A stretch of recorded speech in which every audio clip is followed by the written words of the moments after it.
Hola a todos, bueno, hoy estamos aquí en Comarca de la Universidad del Cauca con el profesor Carlos Escolari, quien nos acompaña en el Congreso de FACOM 2025 que se realiza aquí en la ciudad de Popayán. Profesor Carlos, ¿cómo está? Cuéntanos un poquito cómo ha sido esta experiencia de participar en este Congreso FACOM, tener como esta interacción con estudiantes e investigadores de Popayán, del suroccidente colombiano. Bien, ante todo, bueno, agradezco la invitación. Nunca había estado tan al sur de Colombia, conocí hasta Cali, así que bueno, tuve una experiencia de descubrimiento. Y yo siempre digo esto, yo me formé en América Latina, después hice bueno, mi carrera académica, profesional en Europa, entre Italia y España. Y hay una gran diferencia, sobre todo entre los estudiantes en España y en América Latina, Sí, claro. que en España hay una tradición de que la gente no hace preguntas después de una charla o de una clase también, ¿no? Cuesta a veces que los chicos y las chicas se pongan a hacer preguntas, que todo lo contrario de América Latina, donde uno viene acá y todo el mundo te hace preguntas, eh, digamos, te obliga a pensar, digamos, no solo a reproducir, bueno, uno puede tener preparada una conferencia, una charla, lo que sea, pero te obliga a pensar, a mover las neuronas, así que bueno, eh, en ese sentido siempre me hace mucha ilusión venir a América Latina y Colombia en particular, siempre me tratan muy bien y bueno, aquí estamos. Sí, somos como siempre muy inquietos del conocimiento, queremos saber un montón de cosas, saber y conocer qué están haciendo en otros lugares del mundo, entonces estamos siempre preguntando todo. Y después hay otra cosa, que realmente esto lo vemos también en España, los estudiantes que vienen de América Latina vienen con muy buena formación teórica, con muchas lecturas, y eso también, bueno, encontrar gente que tiene un cierto background, digamos, también está bueno, ¿no? Porque se pueden, digamos, el nivel de la discusión es diferente, ¿no? Claro que sí.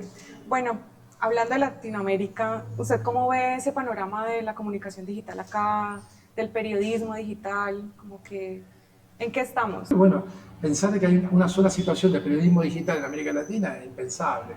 Y yo, sin ser experto, sin haber investigado el tema, me animo a pensar que hay una gran variedad de situaciones. Pero también seguramente hay problemas comunes, ¿no? Y esto es una cosa que ya viene de hace un par de décadas, desde el momento que primero con la web y después con las plataformas, el acceso gratuito a la información ha sido un golpe muy duro para los medios tradicionales. Primero para la prensa escrita, pero ahora también vemos, por ejemplo, las audiencias de televisión broadcasting en diferentes países, de diferentes maneras están cayendo, ¿no? Porque hay toda una generación que el contenido audiovisual lo busca en las plataformas, como la que estamos en este momento. Pero, digamos, yo creo que hay una gran variedad de situaciones. O sea, hay problemáticas comunes, yo supongo que van más allá de América Latina, pero también hay una gran variedad de situaciones, lo cual, bueno, para los que investigamos la comunicación y la gente que investiga la comunicación acá, es una invitación a meterse y ver qué continuidad y discontinuidad hay entre todo esto, ¿no? Y desde su rol como docente, ¿cómo cree que podemos animar o incentivar a los estudiantes en este tornado digital que tenemos? Que los estudiantes ya están metidos ahí. A veces el problema es sacarlo, no Sí, meterlos. incentivarlos como para que vean Bueno, otras no, perspectivas. yo siempre me lo planteé como un proceso de ida y vuelta. Yo a mis estudiantes, bueno, yo les puedo enseñar ciertas teorías, les puedo enseñar ciertos modelos teóricos, ciertas cosas que he aprendido y lo que yo espero de mis estudiantes también es aprender cosas.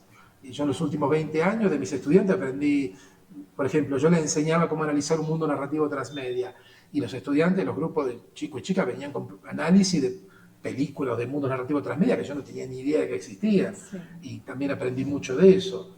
Yo pienso que ahora, bueno, pasa lo mismo también con las plataformas, ¿no? Yo le puedo enseñar modelos de cómo analizar una plataforma y, por ejemplo, bueno, yo no suelo frecuentar TikTok, no estoy en Be Ready y estas cosas, y bueno, me entero muchas veces a través de mis estudiantes en este proceso de ida y vuelta, ¿no? Claro que sí.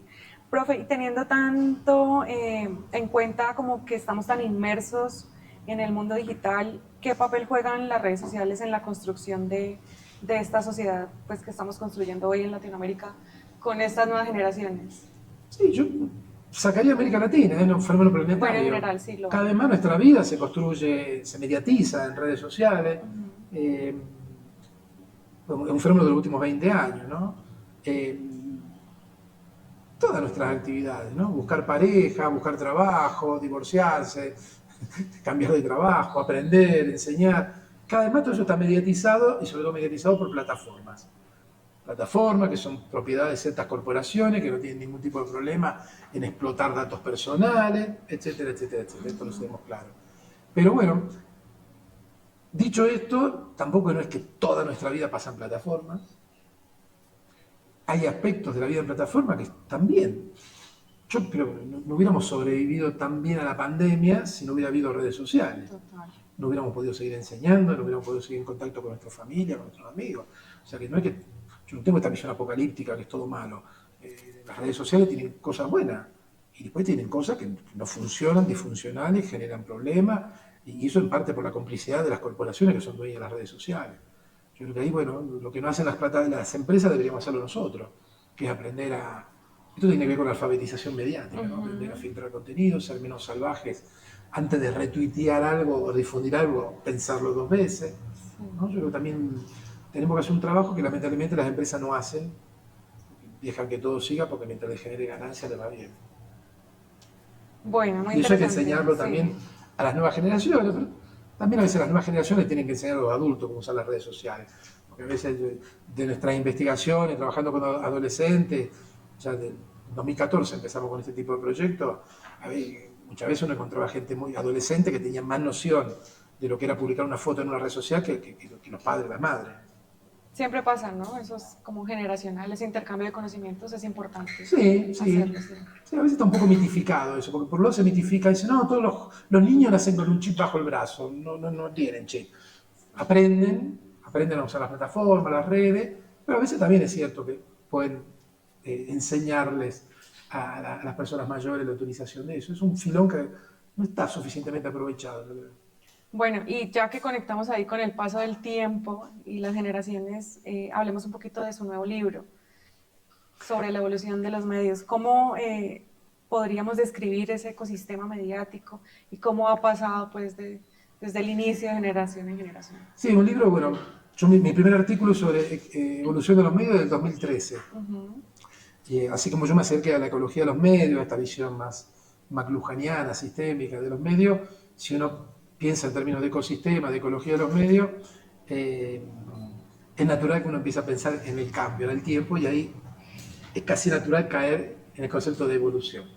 El libro es justamente un libro que escribí prácticamente cuando empezó la pandemia, es un libro teórico, pandémico, tiene 600 referencias bibliográficas, pero creo que me salió bastante ágil. No, a pesar de ser un libro tiene una cierta densidad teórica, la narrativa fue bastante simplificada, digamos. Es un libro que yo lo escribí en inglés, salió en inglés, entonces el vocabulario es más limitado, quizás, porque lo escribí en inglés, que es mi lengua principal, y después yo me lo traduje al castellano, pero fue una traducción, no es que lo enriquecí con más adjetivos ni nada, no. Quedó una escritura muy académica, plana, pero yo creo que ayuda a la hora de entender conceptos o teorías y cosas que son un poco más sí, conceptuales, digamos, ¿no? Que si lo hubiera escrito directamente en castellano me hubiera enrollado más, hubiera sido más poético, digamos. Pero bueno, es un libro, digamos, quizás lo más parecido a mi libro del 2008, que es Hipermediaciones, aunque en Hipermediación todavía había un poco de ensayo como estilo de escritura, pero un libro así bastante de teoría general, digamos. Yo creo que este es menos ensayístico, pero yo creo que une más hilos que Hipermediaciones. Y ahí presento un modelo teórico, analítico de cómo investigar el cambio mediático a través del tiempo. Es un planteo centrado en los medios, obviamente, pero que hace mucho hincapié en las relaciones entre medios, que es un aspecto que no... Nosotros tenemos libros hermosos, historia de la radio, historia de la televisión, pero no hablan de los otros medios. Y no podemos entender la historia de la televisión si no lo vinculamos a la radio, al cine, a la web. Claro. No podemos entender hoy la historia del cine si no lo vinculamos al cómic, superhéroes, y al videojuego, ¿no? Entonces, el libro hace mucho hincapié en esto, en las relaciones intermediales o intermediáticas, ¿no? Sin despreciar otros factores que, obviamente, la parte más económica, los usos, apropiaciones que hacemos de los medios, pero un libro donde el concepto de intermedialidad es muy importante para mí. Claro que sí. Y bueno, nos llegan preguntas de los estudiantes y una de ellas, y que nos causa mucha curiosidad, es como, ¿para dónde vamos? qué viene, como que cuál va a ser el futuro de la comunicación y sobre todo si hemos visto en el recorrido del libro y de la evolución de los medios que hay medios de comunicación que se crearon o mutaron o no sé, Sí. o sobrevivieron y tal vez desaparecieron sin darnos cuenta siquiera que habían nacido. Otros se quedaron, otros se transformaron, otros se juntaron y formaron otros, pero como que, ¿para dónde vamos? ¿Cuáles van a permanecer o cuál es la clave para poder permanecer, por ejemplo, en los medios escritos, sonoros? Bueno, no sé. Una de las premisas del libro es que este ecosistema mediático es complejo. Complejo significa que un día se juntan 2 o 3 piezas o actores y sale una cosa nueva, inesperada, que nadie la pensaba. Y eso puede llegar a modificar todo el ecosistema. O sea que en los sistemas complejos es muy difícil hacer predicciones, imposible diríamos. Podemos plantear escenarios a un corto plazo, en función de lo que pasó en el pasado. Pero claro, pensemos que en 1450 Gutenberg, que era un emprendedor alemán, juntó la prensa para hacer el vino o el aceite. Él trabajaba el metal, hizo letritas de metal, negativo y positivo. Inventó una tinta con aceite que se secaba rápido. Claro, en una época que los libros se copiaban a mano. Y el tipo hace una máquina juntando cosas diferentes. El papel ya venía de China, ya había fábricas de papel en Italia en esa época, ¿no? Y en Europa había fábricas de papel. Pero él junta todo esto y monta una cosa que transforma la cultura, primero en Occidente, después en todo el planeta. Claro, eso era impredecible. Si en 1445 uno le preguntaba a uno que copiaba libros, tipo El nombre de la rosa, ¿y cómo ve el futuro? No, vamos, hemos mejorado porque hemos incorporado más monjes que copian más rápido. Eso te hubiera dicho. Nadie te hubiera podido decir, no, va a venir Gutenberg y va a cambiar esto. Pasó algo parecido cuando Steve Jobs sacó el iPhone, que juntó toda una serie de cosas que estaban ahí y en un año cambió todo el mundo de la comunicación móvil. Entonces, claro, ¿qué va a pasar de acá a 10, 15 años? ¿Cómo va a ser el ecosistema mediático en el 2040? Ni idea, ni idea. Podemos plantear algún escenario ahora a corto plazo. ¿Qué nos enseña la evolución de los medios? Que es muy difícil que un medio desaparezca totalmente, siempre puede sobrevivir en un nicho, ¿no? como los discos. El teatro fue una forma de comunicación desde la antigüedad. Parecía que el cine iba a matar el teatro, y no, el teatro sobrevive, hay festivales, está subvencionado por el Estado, si lo dejamos solo no sé hasta dónde va a llegar el teatro, pero está ahí, como están los discos de vinilo, ¿no? Y después puede pasar que algún medio más o menos desaparezca, se extinga, el telégrafo, la gente no manda telegrama, pero la escritura telegráfica apareció en los SMS, la mensajería, o sea que un elemento del telégrafo reapareció en medio de... Entonces, claro, estas son las complejidades de este ecosistema. Y yo creo que es muy difícil decir hacia dónde va esto, ¿no? Sabemos que ahora la inteligencia artificial no es un bluff, está operando ahí, vamos a ver cómo cambian los diferentes procesos de producción, de creación. Pero bueno, yo creo que tenemos que enseñar a nuestros estudiantes a moverse en un entorno complejo, impredecible, en un entorno de incertidumbre. Las carreras de comunicación estaban preparadas para formar un periodista que entraba a trabajar, no sé, en El Tiempo y se jubilaba en El Tiempo. Siempre el mismo diario, haciendo lo mismo toda su vida. Eso es impensable.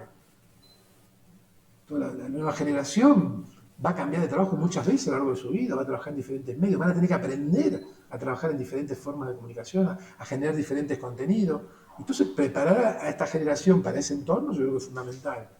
Porque esto de que uno entraba en un diario o en una radio y se pasaba toda la vida haciendo lo mismo ya no existe más. Bueno, tenemos muchísimo de qué hablar con el profesor Carlos Escolari y sobre todo muchísimo que aprenderle. Pero bueno, que esta sea una invitación también para que vengamos mañana a FACOM al lanzamiento de su libro que se llama Sobre la evolución de los medios, emergencia, adaptación y supervivencia, para que aprendamos un poco más de todo este ecosistema de la evolución y de esa metáfora, ¿no?, tan importante que usted ha hecho con la parte pues como evolución del humano, la biología y con los medios de comunicación. Muy bien, Entonces, gracias. no sé si invitamos a Popayán y a los estudiantes, investigadores y docentes del país para que vengan a conocer su último libro. Muchas gracias. Nos vemos entonces en la presentación. Bueno, muchas gracias, profesor. Que esté muy bien. Nos vemos. Seguimos en Comarca con el cubrimiento de todo el evento de AFACOM. En la tarde tenemos conferencia con Gabriel Kaplum y Graciela Martínez. Nos vemos. Hasta luego.